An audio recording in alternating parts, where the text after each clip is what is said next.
پھر وہ دعا جو باجماعت ہوتی ہے، یہ تو ظاہری ایک دعا عمل ہے، نظر آ گیا. اصل دعا وہ ہے تضرعا وخیفہ، وہ جو انسان دون الجہر من القول، زبان ہلائے بغیر دل ہی دل میں جو اللہ کو وہ پکار رہا ہوتا ہے، اللہ سے استدعا کرتا ہے، اللہ سے ہم کلام ہوتا ہے، اللہ کے سامنے اپنی خطاؤں کا اقرار کرتا ہے.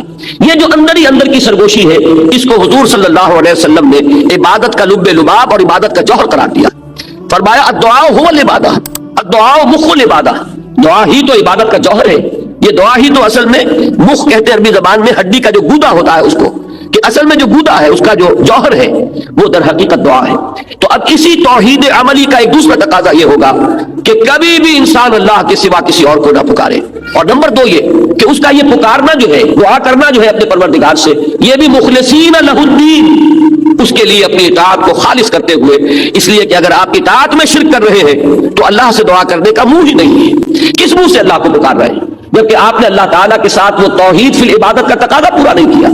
آپ اللہ کے ساتھ اور ہستیوں کی بھی پوجا کر رہے ہیں، آپ نے اللہ کے ساتھ کچھ اور ہستیوں کو بھی مطاع بنایا ہوا ہے، اور تو کیا آپ نے نفس کو مطاع بنایا ہوا ہے، آپ نے دولت کو محبوب بنایا ہوا ہے اللہ سے بڑھ کر. تو کیا منہ ہے آپ کا کہ آپ اللہ سے ہم کلام ہو؟ لہذا در حقیقت یہ اندر کی جو اصل دعا ہے یہ وہی شخص کر سکے گا، اور اسی کا دل لگے گا اس میں کہ جو اپنی جگہ پر یہ احساس رکھتا ہو کہ میں نے اللہ کی بندگی کی ہے خالصتاً، اسی کی بندگی تمام بندگیوں سے آزاد ہو کر. تبھی اللہ سے دعا انسان صحیح معنی میں کرتا ہے.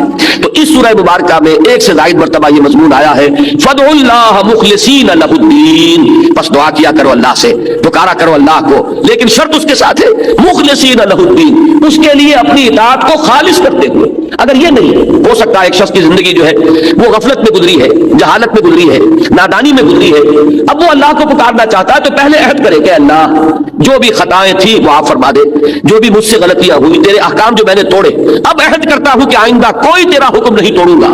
تو اب اللہ کو پکاریے، اللہ سے دعا کیجئے. اسی چیز کا نام ہے استغفار اور توبہ. یہ جو حضور صلی اللہ علیہ وسلم نے فرمایا کہ میں بھی 70 مرتبہ اللہ سے استغفار کرتا ہوں، استغفر اللہ ربی من کل ذنب واتوب الیہ، میں استغفار کر رہا ہوں اللہ سے اپنی تمام خطاؤں پر، اور اب میں اس کی طرف متوجہ ہوتا ہوں، توبہ کر رہا ہوں، توبۃ نصوح، خالص توبہ. تو استغفار اور توبہ جو ہے یہ در حقیقت دعا کے لیے گویا کہ بمنزلہ تمہید ہے. استغفار کیجئے، توبہ کیجئے، اب اللہ کو پکاریے، اللہ سے دعا کیجئے. تو فرمایا فادعوا اللہ مخلصین لہ الدین. اور اسی سورہ مومن میں وہ آیت بھی آئی ہے جو آپ نے اکثر جمعوں کے خطبوں میں اور وعظوں میں سنی ہوگی، قال ربکم ادعونی استجب لکم ان الذین یستکبرون عن عبادتی سیدخلون جہنم داخرین. تیرے رب نے یہ کہہ دیا ہے، اعلان کر دیا ہے، مجھے پکارو. قال ربکم، تمہارے پروردگار کا اعلان عام ہے، مجھے پکارو، مجھ سے دعائیں کرو، میں تمہاری دعائیں قبول کروں گا. اور جو لوگ بربنائے استکبار میری عبادت اور میری دعا سے وہ ابا کرتے ہیں، انکار کرتے ہیں، اعراض کرتے ہیں، وہ جہنم میں داخل ہو گئے ذلیل و خوار ہو کر. اب یہ جو دو پہلو میں نے آپ کے سامنے توحید عملی کے بیان کیے، ایک اللہ کی بندگی ہمہ تن ہمہ وجوہ اور یکسو ہو کر یک رنگ ہو کر، ایک صرف ایک ہی اللہ کو پکارنا، اسی سے استغاثہ، اسی سے دعا، اسی سے استمداد، اسی سے استعانت. اب اس سے آگے بات چلتی ہے، یہی توحید عملی. اب ایک اجتماعی نظام ہے، ایک معاشرہ ہے، اس معاشرے میں دستور ہے، قانون ہے، انسانی زندگی جو ہے وہ کہا گیا ہے کہ انسان متمدن حیوان ہے. علیحدہ علیحدہ تو آپ رہتے نہیں کہ آپ اللہ کی بندگی کر سکیں. آپ ایک معاشرے کے اندر گتھے ہوئے ہیں، آپ جکڑے ہوئے ہیں، آپ کے رشتے ہیں، آپ کے ناطے ہیں، آپ کے کاروباری تعلقات ہیں، آپ جس ملک میں رہتے ہیں اس کا کوئی دستور ہے، اس کا کوئی نظام ہے، وہاں کوئی قانون نافذ ہے. اب یہ اجتماعی توحید کیا ہوگی کہ اللہ کا دین، اللہ کی اطاعت پورے اجتماعی نظام پر غالب ہو جائے. اگر ایسا نہیں ہو رہا، بلکہ یہ کہ زندگی کے ہم نے حصے بکھرے کر لیے ہیں کہ مسجد میں تو کاملتاً اللہ کی اطاعت ہوگی لیکن پارلیمنٹ میں نہیں، ہائی کورٹ میں نہیں، چیف کورٹ میں نہیں، سپریم کورٹ میں نہیں. اگر یہ بات ہے تو اس کا مطلب وہی شرک ہو گیا، وہی تقسیم ہو گئی. جیسے انفرادی زندگی کی تقسیم شرک ہے کہ کچھ اطاعت اللہ کی کچھ کسی اور کی کر لی، کچھ اپنے نفس کی کر لی، کچھ رواج کی کر لی، کچھ زمانے کے چلن کی کر لی. تو یہی تو شرک ہے، یہ شرک ہے عمل کا شرک. اسی طریقے سے اجتماعی نظام میں جب تک کہ پورا نظام اللہ کی اطاعت کے تابع نہ آ جائے، سیاست ہو تو اس کے تابع ہو، قانون ہو تو اس کے تابع ہو، عدل کا نظام ہے تو اس کے تابع ہو، معیشت ہے تو اس کے تابع ہو، سماجی نظام ہے تو اس کے تابع ہو، آئلی نظام ہے تو اس کے تابع ہو، جب تک کہ اجتماعی نظام پورا کا پورا اللہ کی اطاعت کے تحت نہیں آ جاتا، در حقیقت توحید کا تقاضا اجتماعی سطح پر پورا نہیں ہوگا. اسی کا نام ہے اقامت دین، اسی کا نام ہے تکبیر رب، اسی کا نام ہے اظہار و دین الحق علی الدین کلہ، پورے کے پورے نظام اطاعت پر اللہ کی اطاعت کو غالب کر دیا جائے. اسی کا نام ہے لیکون الدین کلہ للہ، کہ پورا کا پورا نظام اطاعت اللہ ہی کے تابع ہو جائے۔ اسی کا نام ہے اعلاء کلمت اللہ، جو حضور نے فرمایا کہ اصل مجاہد وہ ہے جو جنگ کرتا ہے نہ مال غنیمت کے لیے، نہ اپنی بہادری کے اظہار کے لیے، نہ وہ کسی قومی یا قبائلی عصبیت کی بنیاد پر، بلکہ صرف اس لیے لتکون کلمت اللہ ہی العلیٰ، تاکہ اللہ کا کلمہ سب سے اونچا ہو جائے، اللہ کی بات سب سے بالا ہو جائے۔ یہ جو عمل ہے، اس کے لیے پہلا قدم کیا ہوگا؟ دیکھیے اس کو اچھی طرح سمجھ لیجیے، میں چاہتا ہوں دو چار کی طرح بات سمجھ میں آئے۔ سب سے پہلا کام کیا ہے کہ میں اور آپ خود اللہ کے بندے بنے۔ اگر یہ ہم نہیں کر رہے اور ہماری اپنی اطاعت میں ابھی شرک کا رنگ ہے، ہماری اپنی محبتوں میں ابھی شرک کی آمیزش ہے، تو اس سے اگلا قدم اٹھنے کا سوال ہی نہیں۔ ہماری بندگی، ہماری اطاعت، ہماری عبادت اللہ کے لیے ہو، اطاعت کو اس کے لیے خالص کرتے ہیں۔ اگلا قدم کیا ہوگا؟ اب اسی کی دعوت دیجئے، اسی کو عام کیجئے، لوگوں کو، اوروں کو بھی یہ بات کہیے کہ اللہ کے بندے بنو، اپنے خواہشات کی بندگی ترک کرو، اور کسی کی اطاعت جس میں معصیت آ رہی ہو اللہ کی، اس کو ترک کر دو، خدا واحد کی بندگی اختیار کرو۔ یہی دعوت ہے تمام انبیاء کرام کی۔ قرآن مجید میں آپ پڑھ جائیے، کتنی ہی صورتوں میں ایک ایک رسول کا نام لے کر فرمایا گیا ہے، ان سب کی ایک ہی دعوت تھی۔ نوح ہو، ہود ہو، صالح ہو، شعیب ہو، ابراہیم ہو، لوط ہو، موسیٰ ہو، عیسیٰ ہو، محمد رسول اللہ ہو صلی اللہ علیہ وسلم علیہ الصلوۃ والسلام۔ دعوت کیا ہے؟ ان اعبدوا اللہ ما لکم من الہ غیرہ، اللہ کی بندگی کرو، اللہ کی اطاعت اختیار کرو، اس کے سوا تمہارا کوئی معبود نہیں ہے۔ یا یہ کہ الفاظ تھوڑے سے بدل جاتے ہیں، ان اعبدوا اللہ واطیعون، اللہ کی عبادت اختیار کرو اور میری اطاعت کرو، اس لیے کہ اللہ کی اطاعت کس کے ذریعے ہوگی؟ اللہ کا قانون کس کے ذریعے معلوم ہوگا؟ اللہ کی مرضی اور نامرضی جو ہے اس کا علم کس کے ذریعے حاصل ہوگا؟ اللہ کا نمائندہ کون ہے؟ وہ اللہ کا رسول ہے، جو بھی رسول وقت کا ہے اس کی اطاعت لازم ہے، اس لیے کہ اس کی اطاعت در حقیقت اللہ کی اطاعت ہے۔ ما ارسلنا من رسول الا لیطاع باذن اللہ، ہم نے نہیں بھیجا کسی رسول کو مگر اس لیے کہ اس کی اطاعت کی جائے اللہ کے حکم سے۔ اس کی اطاعت کس کی؟ ومن یطع الرسول فقد اطاع اللہ، جس نے رسول کی اطاعت کی اس نے اللہ کی اطاعت کی۔ تو تمام رسولوں کی دعوت آئی ہے اسی عنوان سے، ان اعبدوا اللہ ما لکم من الہ غیرہ، یا ان اعبدوا اللہ واطیعون، اللہ کی بندگی کرو اور میری اطاعت کرو۔ قرآن مجید کیوں نازل ہوا؟ کتاب محکمت آیاتہ ثم فصلت من لدن حکیم خبیر، اللہ تعبدوا الا اللہ، اللہ کے سوا کسی اور کی بندگی نہ کرو۔ تمہاری تخلیق کا مقصد کیا ہے؟ فرمایا وما خلقت الجن والانس الا لیعبدون، میں نے جنوں اور انسانوں کو پیدا ہی اس لیے کیا کہ میری بندگی کرو۔ یہ دعوت جو ہے اس کا مضمون آیا ہے اگلی سورت میں، سورہ حامیم السجدہ میں، بڑے پیارے الفاظ ہیں، ومن احسن قولا ممن دعا الی اللہ وعمل صالحا وقال اننی من المسلمین، اس شخص سے بہتر بات کس کی ہوگی جس نے اللہ کی طرف بلایا، اللہ کی بندگی کی دعوت دی، لوگوں کو پکارا اس بات کی طرف کہ حرص و ہوا کی بندگی کو چھوڑو، خواہشات کی غلامی سے آزادی حاصل کرو، غیر اللہ کی اطاعت کا قلادہ گردن سے اتار کر پھینکو، ہر اطاعت کے خلاف بغاوت کرو، صرف ایک اللہ کی اطاعت، ہاں جو اطاعت اس کے تابع ہو اس اطاعت کو قبول کرو۔ یہ دعوت جو ہے ایک اعتبار سے بڑی باغیانہ دعوت ہے، اس لیے کہ دنیا میں جس کسی نے اپنی خدائی کا تخت جمایا ہوا ہے، وہ فرعون ہو، وہ نمرود ہو، جو کوئی بھی حاکمیت کا مدعی بن کر بیٹھا ہوا ہے، جو کوئی بھی اس بات کا مدعی ہے کہ ملک ہمارا ہے، ہماری مرضی چلے گی۔ آج کا تصور جمہوریت یہی تو ہے، عوامی حاکمیت، عوام کے پاس سوورنٹی ہے، عوام مالک ہے، لہذا عوام کے نمائندے جو چاہے قانون بنا دیں۔ وہ دو مردوں کو شادی کا حق دے دیں، وہ دو مرد جو ہے میاں اور بیوی کی حیثیت سے رہ سکیں گے۔ وہ اگر ہم جنسی کو جائز قرار دے دیں، ہم جنسی جائز ہو جائے گی۔ وہ شراب کو چاہے تو بند کر دیں، چاہے تو اس کو کھول دیں، جیسے کہ امریکہ میں ہوا کہ پروہیبیشن ایکٹ بھی انہوں نے پاس کیا اور پھر اس کے لیے راستہ کھول دینے والا قانون وہ بھی انہی کا پاس کرتا ہے۔ یعنی یہ کہ قانون سازی کا اختیار مطلق عوام کے ہاتھ میں ہے، جو عوام کے نمائندوں کے ذریعے سے بروئے کار آئے گا۔ اگر یہ ہے تو یہ بھی بغاوت، اللہ سے بغاوت، اللہ کی حاکمیت کے خلاف اعلان جنگ۔ اب اس کے خلاف بغاوت یہ ہے دعوت بندگی رب، اللہ کے بندے بنو، ہر اطاعت سے، ہر غلامی سے، ہر چاہے وہ اپنے نفس کی ہو، اپنے خواہشات کی ہو، یا کسی مدعی حاکمیت کی ہو، جس کی بھی اطاعت اللہ کی اطاعت سے آزاد ہے، اس سے اپنے آپ کو آزاد کرو۔ اقبال نے اسی کو کہا تھا بڑے خوبصورت انداز میں، یہ ایک سجدہ جسے تو گراں سمجھتا ہے، ہزار سجدوں سے دیتا ہے آدمی کو نجات۔ صرف ایک اللہ کا بندہ بننا کتنی بندگیوں سے نجات دلانے والی شے ہے، لیکن اس کے لیے بڑی ہمت اور بڑی جرأت کی ضرورت ہے، بڑی استقامت کی ضرورت ہے۔ اسی لیے اسی سورہ حامیم السجدہ میں فرمایا ہے، ان الذین قالوا ربنا اللہ ثم استقاموا تتنزل علیہم الملائکۃ الا تخافوا ولا تحزنوا وابشروا بالجنۃ التي كنتم توعدون، جو لوگ یہ کہیں کہ ہمارا رب اللہ ہے، پھر اس پر جم جائے، اس پر استقامت دکھائے، اس پر وہ ہم ٹھوک کر کھڑے ہو جائیں، اس کے خلاف کسی بات کو تسلیم کرنے کے لیے تیار نہ ہو، نہ اپنے نفس کی، نہ کسی اور کی، نہ داخل سے نہ خارج سے، تو یہ وہ لوگ ہیں جن پر فرشتوں کا نزول ہوتا ہے کہ نہ کوئی غم کھاؤ، نہ کوئی رنج اور افسوس کو قریب آنے دو، خوشیاں مناؤ اس جنت کی جس کا تم سے وعدہ کیا گیا تھا۔ یہ کون لوگ ہیں؟ شرط صرف ایک، جو یہ کہے کہ ہمارا رب اللہ ہے، پھر اس پر جم جائے۔ تو سورہ حامی السجدہ کا مضمون ہے اب اس کی دعوت، بندگی رب کی دعوت۔ اب آئیے اس کے بعد یہ سورہ شورا، اس میں وہ مضمون آیا ہے کہ جو آپ کے پاس بھی یہ آیات ہے، اب ان آیات کو سامنے رکھیے اور اس کے ایک ایک لفظ کے اوپر توجہ صرف کیجیے۔ ارشاد ہوتا ہے شرع لکم۔ ان آیات کے مفہوم کے ضمن میں چونکہ بعض مغالطے کچھ لوگوں کو ہوئے ہیں خلوص و اخلاص سے، اور کچھ لوگ وہ دانستہ مغالطہ پیدا کرنا چاہ رہے ہیں، لہذا میں یہ چاہتا ہوں کہ آپ اس کے ایک ایک لفظ کو اچھی طریقے سے سمجھیں۔ شرع لکم، شرع وہی لفظ ہے جس سے شریعت بھی بنا ہے اور اسی سے شارع بنا ہے، شارع عام نہیں ہے، شارع کسی کہتے ہیں راستے کو، اور شریعت یہ بھی در حقیقت ایک راستہ ہے جس پر کہ اللہ اور اس کے رسول نے چلنے کا حکم دیا ہے، یہ کرو یہ نہ کرو، وہ شریعت یہ شارع، اور یہیں سے لفظ آیا شرع، مقرر کر دیا تمہارے لیے، شرع لکم، مقرر کیا تمہارے لیے، من الدین، دین میں سے۔ اب دین میں سے کے دو مفہوم ہو سکتے ہیں، اس لیے کہ چونکہ جب بحث ہوتی ہے، گفتگو ہوتی ہے، یہ نہیں ہے یہ ہے، تو میں اصل میں ثابت یہ کر دینا چاہتا ہوں کہ قرآن اپنے مضامین پر اس طریقے سے محافظت کرتا ہے کہ جتنے ممکن ترجمے کیے جا سکتے ہیں وہ سامنے رکھ لیجئے، مراد سب کی ایک ہوگی، سوائے اس کے کہ اس سے کنفیوژن پیدا کرنے کی کوشش کی جا رہی ہو، اور کوئی چیز نہیں ہوتی، نتیجتاً بات وہیں پہنچ جائے گی۔ اگر ایک جگہ پر دو ترجمے ممکن ہے، کوئی حرج نہیں، ان دونوں ترجموں کو دیکھیے کہ بات آخر کہاں جا رہی ہے، تو اس کی ایک مثال آج آ جائے گی کہ منطقی طور پر جو نتیجہ نکل رہا ہے وہ دونوں ترجموں کا ایک ہے۔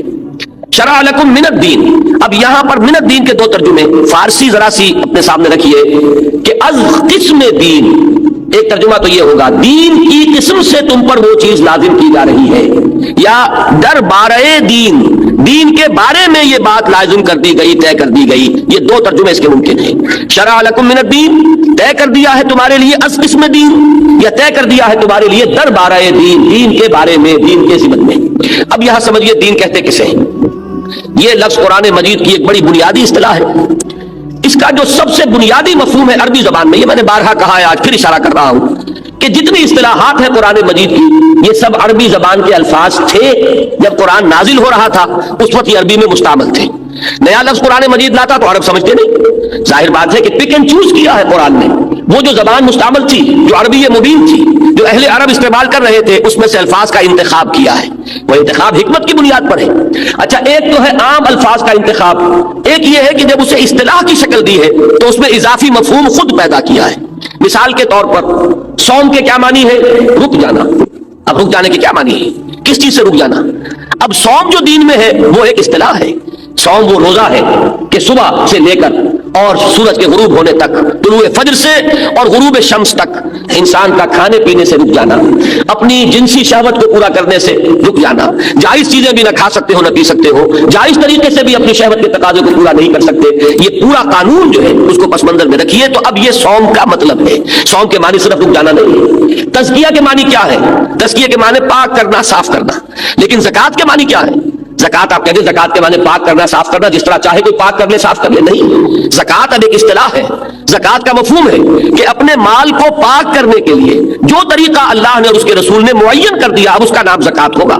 یہ نہیں کہ کوئی شخص کھڑا ہو جائے، لغات القرآن نام کی کتاب لکھ دے، اور وہ باتیں تو صحیح ہوں گی کہ عربی زبان میں یہ لفظ اس معنی میں مستعمل تھا، لیکن اس لغوی مفہوم کو لے کر اصطلاحی مفہوم جو ہے اس سے بالا تر کر دینا، یہ ایک بہت بڑا گمراہی کا راستہ ہے جس کو کہ اس دور میں کچھ لوگوں نے دانستہ اختیار کیا ہے۔ اسی طرح صلاۃ کے معنی کیا ہے؟ صلاۃ کے معنی کسی کی طرف متوجہ ہونا۔ اب اقدام الی الشیء، یہ صلاۃ ہے۔ اب کوئی شخص کہے کہ صاحب صلاۃ کے معنی متوجہ ہونا، بس اللہ سے لو لگا لے، بیٹھے بیٹھے کر لے، کھڑے کھڑے کر لے، لیٹے لیٹے کر لے، یہ صلاۃ جو ہے 5 نمازیں اور یہ 12 رکعتیں اور یہ 8 اور یہ 7 اور یہ فلاں اور اس کے لیے یہ شرط اور اس کے لیے رکوع اور سجود، یہ کوئی ضروری نہیں ہے، اس لیے کہ صلاۃ کے معنی تو صرف یہ ہے۔ تو یہ پھر میں عرض کروں گا کہ بہت بڑا دھوکہ ہوگا۔ صلاۃ کے معنی یقیناً توجہ کے، لیکن صلاۃ کی روح جو ہے اللہ کی طرف متوجہ ہونا ہے۔ یہی وجہ ہے کہ صلاۃ ہم شروع کرتے ہیں تو کیا پڑھتے ہیں؟ انی وجہت وجہی للذی فطر السماوات والارض حنیفا وما انا من المشرکین، میں نے اپنا رخ کر لیا اس ذات کی طرف جس نے آسمان اور زمین کو پیدا فرمایا یکسو ہو کر، اور میں اس کے ساتھ شرک کرنے والوں میں نہیں۔ یہ اصل میں توجہ جو ہے اللہ کی طرف، توجہ کا ارتکاز، یہ نماز کی روح ہے۔ لیکن یہ صلاۃ کا نظام وہ ہوگا جو محمد رسول اللہ صلی اللہ علیہ وسلم نے معین کر دیا ہے۔ اسی طریقے سے دین، یہ جو لفظ ہے عربی زبان کا لفظ ہے، معنی کیا ہے؟ اس کے دو مفہوم ہمیشہ سے چلے آ رہے تھے، ایک جزا و سزا، بدلہ، اور ایک اطاعت۔ جزا و سزا، بدلہ، اس معنی میں یہ قرآن مجید میں کثرت سے استعمال ہوا ہے۔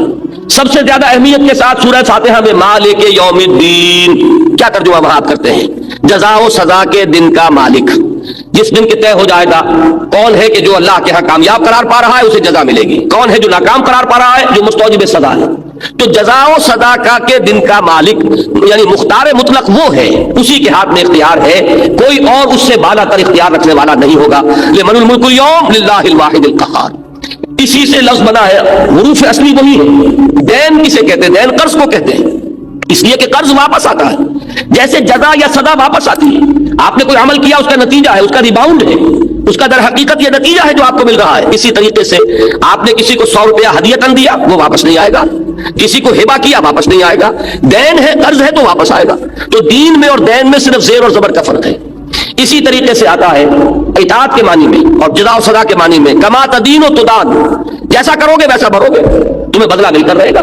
جیسے آپ اردو میں کہتے ہیں جیسا کرو گے ویسا بھرو گے، کما تدین و تدان، یہ ہے اس کا ایک مفہوم کہ جس میں جزا اور سزا اور بدلہ یہ ایک اہم جز کی حیثیت سے شامل ہے۔ دوسرا کیا ہے؟ اطاعت۔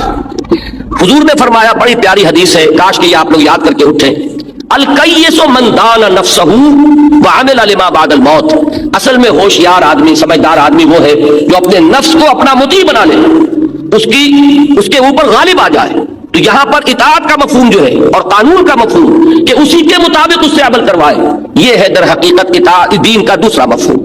ان دونوں کو جمع کیجئے، اس سے ایک تصور قرآن مجید ابھار کر لاتا ہے۔ ظاہر بات ہے کہ دنیا میں جو بھی نظام ہوگا اس میں کوئی مطاع مطلق ہوگا جس کی اطاعت لازم ہوگی، اس کا قانون اگر اس کے مطابق عمل کیا جائے گا جزا ملے گی، خطابات ملیں گے، آپ کو طرح طرح سے نوازا جائے گا، اور اگر اس قانون کی خلاف ورزی کی جائے گی سزا ملے گی، جیل میں ٹھوسا جائے گا یا آپ کو سولی پر چڑھا دیا جائے گا وغیرہ وغیرہ۔ یہ پورا تصور جو ہے ان کو جمع کر لیجئے تو اب دین ہے نظام اطاعت۔ جس ہستی کو مطاع مطلق مانا جائے گا وہی در حقیقت اسی کی طرف اس دین کی نسبت ہوگی۔ جیسے سورہ یوسف میں آیا ہے، آپ میں سے اکثر حضرات کو مقام مستحضر ہوگا، حضرت یوسف اپنے بھائی بنیامین کو روکنا چاہتے تھے، لیکن ظاہر بات ہے کہ وہاں قانون جو ہے وہ تو بادشاہ کا تھا، وہ بادشاہ جس نے خواب دیکھا تھا اور جس کے خواب کے نتیجے میں حضرت یوسف جیل سے نکلے ہیں اور ایک بہت بڑے عہدے پر فائز ہوئے۔ اب ان کے بھائی جو آئے ہیں تحت زدہ علاقے سے غلہ لینے کے لیے، حضرت یوسف نے پہچان لیا، انہوں نے نہیں پہچانا، انہوں نے کہا اگلی دفعہ آؤ، انہوں نے چونکہ 11 آدمیوں کا راشن لیا اور آئے تھے 10 بنیامین ساتھ نہیں تھے، وہ کہاں ہے تمہارا بھائی جس کا تم کہہ رہے ہو کہ اس کے لیے بھی راشن ملنا چاہیے؟ کہا کہ وہ ہے، باپ ہے، اس کا بوڑھا باپ ہے، وہ اسے اپنے سے جدا نہیں کرتا۔ فرمایا کہ اگلی دفعہ اگر اسے ساتھ لے کر نہیں آئے تو اس کا حصہ نہیں ملے گا۔ لہذا وہ کسی طرح خوشامد کر کے حضرت یعقوب کو انہوں نے آمادہ کیا، بنیامین کو بھی لے کر آ گئے۔ اب حضرت یوسف روکنا چاہتے، لیکن جو مصر میں نظام اس وقت ہے، اس بادشاہ کا ملوکیت کا نظام، اس میں جو قانون ہے ما کان لیاخذ اخاہ دین فی دین الملک، حضرت یوسف کے لیے یہ ممکن نہیں تھا کہ حضرت بنیامین اپنے بھائی کو وہ روک سکتے، پکڑ سکتے دین الملک میں۔ یہ دین الملک کی اصطلاح کو ذہن نشین کر لیجئے۔ اسی لیے اللہ تعالیٰ نے وہ ایک ہیلا جو ہے وہ اختیار فرمایا، جس کو کہ فرمایا گیا کذالک کدنا لیوسف ما کان لیاخذ اخاہ فی دین الملک، اس طرح ہم نے یوسف کے لیے ایک شکل پیدا کر دی، ورنہ اس کے لیے یہ ممکن نہیں تھا کہ وہ اس قانون ملکی، قانون ملکی، بادشاہ کے قانون کے تحت جو اس وقت نافذ تھا، وہ اپنے بھائی کو روک سکتے۔ تو دین الملک کی اس طرح آپ نے ذہن میں رکھیے، بادشاہت کا دین، بادشاہت کا نظام، جس میں مطاع مطلق کون ہے؟ بادشاہ، اس کا قانون ہے کہ جو واجب الاطاعت ہے، وہی جس کا میں نے ابھی ذکر کیا تھا۔ فرعون نے کیا کہا تھا؟ چند صدیوں بعد کا واقعہ اسی مصر کا ہے کہ فرعون جو ہے جب حضرت موسیٰ علیہ السلام اس کے پاس دعوت لے کر آئے توحید کی، اس نے کیا کہا؟ الیس لی ملک مصر، کیا مصر کی بادشاہی میری نہیں ہے؟ میرا حکم چلے گا، میں کسی اور کو ماننے کے لیے تیار نہیں۔ اس کا نام ہے دین الملک، جسے آج آپ کہیں گے بادشاہی نظام، ایک ایسا نظام جس میں بادشاہ کے ہاتھ میں حاکمیت ہے، وہ مختار مطلق ہے، وہ جو چاہے قانون بنا دے، اس سے بالا تر ادارہ کوئی نہیں، وہ کسی کے سامنے جواب دے نہیں، اس کی زبان سے نکلا ہوا ہر لفظ قانون کے درجے میں ہے۔ یہ نظام کیا ہوگا؟ دین الملک۔ اسی پر قیاس کیجئے آج کا نظام کیا ہے؟ یہ دین جمہور ہے، کہ یہاں حاکمیت جمہور کی ہے، ان سے بالا تر کوئی نہیں، ان سے اوپر کوئی نہیں، ان کا فیصلہ آخری ہے، ان کے نمائندے جو طے کر دیں گے وہ لازماً کتاب قانون کا جز بن جائے گا۔ یہ دین الجمہور ہے، اور اس سے بالا تر سب سے اعلیٰ نظام وہ دین اللہ ہے۔ دین اللہ کیا ہے؟ اللہ ہے مطاع حقیقی، اللہ ہے مالک حقیقی، اللہ ہے حاکم حقیقی، اللہ کے لیے حاکمیت ہے، سروری زیبا فقط ذات بے ہمتا کو ہے، حکمراں ہے ایک وہی، باقی بتانے حاضری، سارا نظام اس کے تابع آ جائے گا، یہ دین اللہ ہو جائے گا۔ تو فرمایا وہ دین جو ہے ہم نے تمہارے لیے وہی چیز مقرر کی ہے، شرع لکم من الدین ما وصی بہ نوحا، جس کی کہ وصیت کی تھی اللہ نے نوح کو، والذی اوحینا الیک، اور جس کی وحی کی ہے اے نبی ہم نے آپ کی طرف صلی اللہ علیہ وسلم، وما وصینا بہ ابراہیم و موسیٰ و عیسیٰ، اور جس کی وصیت ہم نے کی تھی ابراہیم کو اور موسیٰ کو اور عیسیٰ کو۔ یہاں تک رک کر ذرا توجہ کیجئے، اس سے ایک حقیقت سامنے آ گئی کہ ان پانچوں رسولوں کا دین ایک ہی ہے، دین میں کوئی فرق نہیں۔ آپ حیران ہوں گے کہ شریعت میں تو فرق ہے، کہیں تفصیلی احکام جو ہے ان میں تو تبدیلی ہوئی ہے۔ روزے کی جو شکل ہمارے ہاں ہے یہود کے ہاں یہ نہیں تھی، بعض چیزیں اس میں زیادہ سختی کی تھیں، بعض نرمی کی تھی۔ اس میں مثلاً یہ بھی تھا کہ آپ رات کو سو گئے تو روزہ شروع ہو گیا، سحری کا کوئی تصور نہیں، اب اگلی شام تک یہ روزہ چلے گا۔ اسی طریقے سے ان میں بعض روزے وہ بھی تھے کہ جن میں بولنے پر بھی پابندی تھی، جس کا کہ سورہ مریم میں ذکر ہے، انی نذرت للرحمن صوما فلن اکلم اليوم انسیا، میں نے ایک نظر مانی تھی رحمان کے لیے، ایک روزہ رکھنا تھا، وہ روزہ رکھا ہوا ہے تو میں بات نہیں کر سکتی کسی سے، اشارے میں یہ بات سمجھا دی تھی۔ تو صوم میں اضافی پابندی یہ بھی تھی، جبکہ ہمارے ہاں ایسا کوئی روزہ نہیں ہے کہ جس میں بولنے پر بھی پابندی ہو۔ تو شرعی احکام میں فرق ہوا ہے۔ نماز کی یہ شکل جو حضرت جبرائیل علیہ السلام نے حضور کو سکھائی اور حضور نے پوری امت کو سکھائی اور حکم دے دیا کہ صلو کما رأیتمونی اصلی، نماز پڑھو جیسے کہ مجھے دیکھتے ہو کہ میں نماز پڑھتا ہوں۔ ظاہر بات ہے کہ نماز کی یہی شکل بعین ہی یہود کے لیے نہیں تھی، سابقہ امتوں کے لیے نہیں تھی۔ تو نوٹ کیجئے کہ دین سب کا ایک ہے، شریعتیں مختلف ہیں۔ یہ دو الفاظ بالکل علیحدہ علیحدہ آپ کے سامنے آ جانے چاہیے۔ دین آدم سے لے کر این دم تک اس میں کوئی فرق نہیں ہے، لیکن شریعت مختلف اوقات میں بدلتی رہی، تفاصیل جو ہے احکام کی ان کے اندر تغیر و تبدل ہوتا رہا۔ ما ننسخ من آیت او ننسها نأتی بخیر منها او مثلها، ہم جب بھی کبھی آیت کو منسوخ کرتے ہیں، کسی حکم کو بدل دیتے ہیں تو اس جیسا یا اس سے بھی بہتر حکم لے کر آتے ہیں۔ اگر شریعت موسوی کا ایک حکم ساقط ہوا، اس سے بہتر حکم وہ شریعت محمدی میں علیہ صاحب صلاۃ وسلام آ گیا ہے۔ تو یہ دو چیزیں اچھی طرح سمجھیے کہ دین ایک ہے، شریعت مختلف ہے۔ اس کو اس مثال سے آپ سمجھ سکیں گے۔ آج کل ہم دو الفاظ استعمال کرتے ہیں، کانسٹیٹیوشن اور لا، ان دونوں میں فرق ہے۔ کانسٹیٹیوشن نظام کو طے کرتا ہے اور لا وہ ہے جو اس نظام کے تحت وجود میں آتا ہے۔ لا بدلتا رہے گا، کانسٹیٹیوشن یہ طے کرے گا کہ کون